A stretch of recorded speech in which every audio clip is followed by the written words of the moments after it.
Congressman, you're one of the lucky ones who's been able to read Peter Strzok's book already. First of all, what did you hear in Rachel's interview tonight that struck you?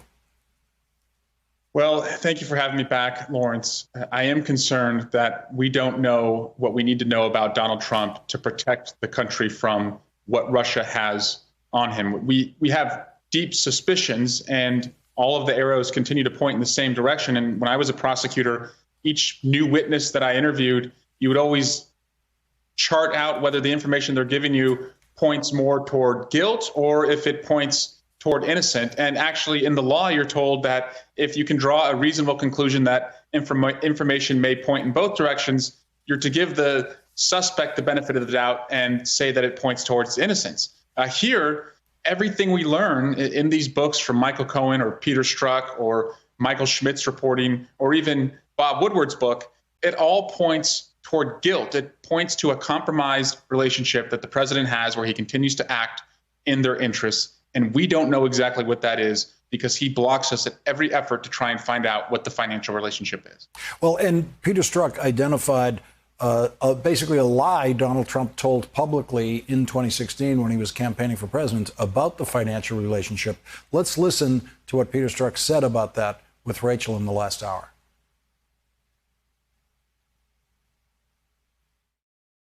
I think that the places that he has exposure, the places where somebody like Russia can place leverage over him, some of those examples, many are classified still, but some have become public. And some of those things point to exactly the sort of financial coercion, things like his lies, frankly, on the campaign trail in 2016, that he had no financial relationship with Russia, that clearly isn't the truth.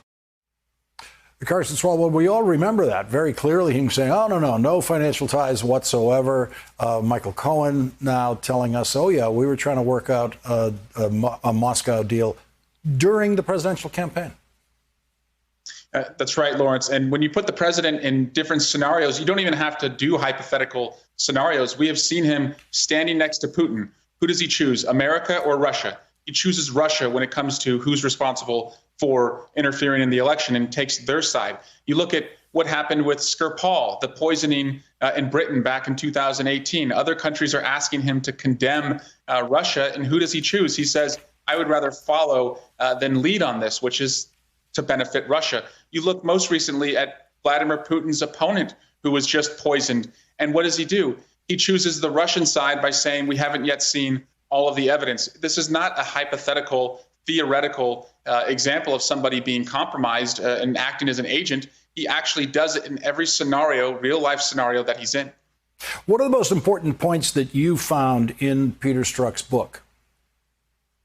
Well, I think his faith in the men and women at the FBI, that they are still going to do their job if they're allowed to, is reassuring. The problem, though, that I see is that even if you have good-natured, hardworking people with integrity, if they don't have leadership at the top, meaning from the president and other folks, they are going to do their job and keep most of this private and confidential and away from the American people. And we have to make decisions in the next 54 days about who our leader will be. And so it really is going to take whistleblowers to come forward, Lawrence, through the legal channels, as we just recently saw with the Department of Homeland Security, if the American people will truly know the rot that is happening at the very top of the Trump administration.